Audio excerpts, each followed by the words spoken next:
This is Tuesday, October 14th, 21 days until the 2008 presidential election. As tonight's New York Times CBS News poll puts Senator Obama 14 points ahead of Senator McCain, another supporter of the Republican ticket, this time in Pennsylvania, upon hearing Obama's name at a Palin rally today, yelling from the crowd, quote, "Kill him." Our fifth story in the countdown, and still the Republicans say nothing. Senator McCain responding to these repeated calls for violence by his supporters, not by denouncing them, but by attacking Obama. We begin tonight in Scranton. The Times-Tribune newspaper reporting that before Governor Palin arrived on stage at the rally there, Republican congressional candidate Chris Hackett telling the crowd that Senator Obama should come to Pennsylvania and learn what the state's values are. During the booing that followed, someone shouted out, "Kill him." Well, it would be the second time that somebody at a McCain or Palin rally has said exactly that, one each also for cries of terrorist and treason and off with his head. On Friday, Senator McCain having defended his opponent, telling supporters at a rally in Minnesota they would have nothing to fear from an Obama presidency. Today asked by our Philadelphia station, WCAU, whether that might have been an admission that the negative attacks are backfiring, Senator McCain expressing outrage that the Democratic nominee did not defend him over the weekend, when Congressman John Lewis said in a statement that the Republican ticket was sowing the seeds of hatred and division and hostility in our political discourse, in a statement that noted the tone segregationist George Wallace had fostered in Alabama during the 60s. Actually, there's been no shift in tone. Someone said something inappropriate at a rally of mine about Senator Obama, and I repudiated it. And I'm astonished that Senator Obama has not repudiated Congressman John Lewis, who said the most outrageous thing I've ever seen in politics, connecting Sarah Palin and me to a church bombing, to George Wallace, to segregation, and Senator Obama has not repudiated John Lewis. That's the worst thing I've ever heard.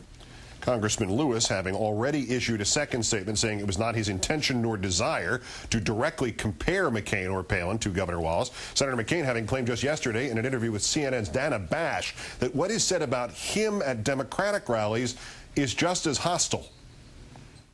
We've heard people in the crowd screaming things like terrorist, traitor, when you talked about Senator Obama, and worse. I've heard the same thing. I've heard the same thing unfortunately, at Senator Obama's rallies being said about me. That's odd, because here is what Senator Obama said when a crowd at one of his rallies tried to merely to boo the Republican nominee. My opponent has made his choice. No, we don't need that. Last week, we just need to vote. That's what we need to do. Perhaps what Senator McCain thinks he's hearing is the actual sound of independent voters moving en masse to his opponent. As we mentioned, Senator Obama opening up a 14-point lead among likely voters in the New York Times poll out tonight. Last week, before the town hall-style debate, that margin was just 3 points. He leads independents by 18. Obama over 50% in 4 battleground states, according to the Quinnipiac poll for the Wall Street Journal and WashingtonPost.com. Colorado by 52-43, Minnesota by 51-40, Michigan by 54-38, and Wisconsin by 54-37. Senator McCain's pander release of the day, meanwhile, an actual economic plan with specifics, heavy on help for seniors and the rich. The middle class, maybe not so much. A tax cut on withdrawals from retirement accounts, a guarantee for all savings for 6 months. That's above the $250,000 already guaranteed now. A 50% cut in the capital's gains tax. Senator Obama noting it's not much like anybody has much to worry about in the way of capital gains at the moment. Senator Keating 5, meanwhile, telling supporters he has learned the economic lessons of history. Deregulation, but his opponent has not. They say those who fail to learn the lessons of history are doomed to repeat them. Well, I know my history lessons.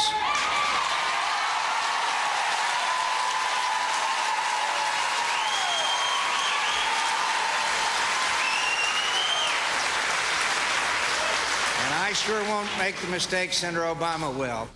Even less subtle, McCain's claim that electing Obama would be the biggest risk ever undertaken by the American people. Perhaps never in history have the American people been asked to risk so much based on so little. Lots to talk about tonight with our own Howard Fineman, of course, also the senior White House correspondent for Newsweek magazine. Good evening, Howard. Hi, Keith. All right, the New York Times CBS News number among likely voters came out. Reuters put out a bulletin about it. Is it that big a development that it's 14 points and 21% said their opinion of McCain has dropped in the last few weeks? Oh, I think it's big, and I think Reuters was right to move something on this. When the New York Times speaks, it's important. Now, the poll's a little out there. It's a little farther out in terms of the margin than some of the others, but direction matters and the averages matter. You can always tell what's happening in the polls in a campaign based on who's campaigning where. John McCain is defending turf down in Southern Virginia, places he shouldn't have to bother with. Obama's venturing into red states. And I thought the most important number in that poll was really not that one, but the one about who understands your economic situation. A key number. Obama's up to about 73% of the American people saying he understands our situation. I think John McCain is at 48%. That is the big number in that poll. The issue of, and maybe these are more related than they might seem at first blush, but the issue of these violent outcries at the rallies. McCain now says he's been the target of them at Obama rallies. Also, we heard him say Obama is the riskiest choice America could have ever addressed. What happened to what he said to that father-to-be in Minnesota on Friday, that you would have nothing to fear from an Obama presidency? Was that only on Fridays? Yeah, and that he was an honorable man and a good family man and so on. The McCain campaign is like every other campaign on the defensive. It's schizophrenic. They can't decide what their strategy is.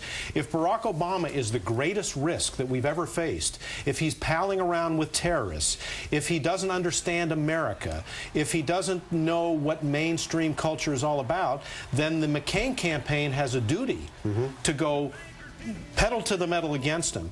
But 1 minute McCain does it, 1 minute his surrogates do it, 1 minute the RNC does it, and the other minute John McCain himself pulls back. So they can't decide what to do. His own younger brother, Joe McCain, said, unleash John McCain. The problem is we don't know what that is anymore. Right. We used to, but we don't anymore. Rush Limbaugh, of all people, I don't like to usually quote him seriously, but he interviewed Governor Palin on the radio today and asked her if she thought about her political future beyond this campaign. Does that question by itself, no matter what the answer is, say a lot about where things are? Because it assumes, I guess here, that she's not going to be vice president in January. And Limbaugh asked the question, not I didn't ask the question, Limbaugh asked the question. Rush Limbaugh matters, and he matters big time with conservatives. He never particularly liked John McCain anyway. It was a matter of wooing Limbaugh. One of the reasons why John McCain picked Sarah Palin was to try to firm up the conservative base. I think the conservatives who are not happy with the way McCain has run his campaign or with the substance of his proposals on the economy are now looking around to the next turn of the wheel. And by the way, Sarah Palin's on the list. You think Mitt Romney or Mike Huckabee are colossuses or whatever the proper Latin would be? She's going to be out there. She's been on the cover of our magazine 3 times. She is a big national figure, and in terms of Republican conservative politics, the big winner in this campaign. And you got a lot of good press for that one tight shot. Anyway, last question here. In the Philadelphia interview today, McCain also said tomorrow night the debate will not be a game changer. Is this the usual lowered expectations being set in advance, or did something truthful slip out here? No, I think they had to make the decision about whether they're going to go Tony Rezko, Chicago politician Bill Daley, whether they're going to maybe even touch Jeremiah Wright and Bill Ayers and so forth. Either that or they're going to stick with the economy. And I think McCain made the fundamental decision on the big stage for the debate to stick with the economy, which will further beg the question, if Barack Obama is the nightmare, why aren't you sounding the alarm on the stage out in Hempstead, Long Island tomorrow night? And as you conclude that, of course, there's also a story that I know, a radio interview in St. Louis, he said, well, I probably will mention Ayers now. So it is, as you say, it is schizophrenic at this point. I'm guaranteed to be wrong no matter what I say. Well, but then again, so is the candidate, so you're even on this. Howard Fineman of Newsweek and MSNBC, always a great pleasure to see you in person. Thank you, sir. Keith.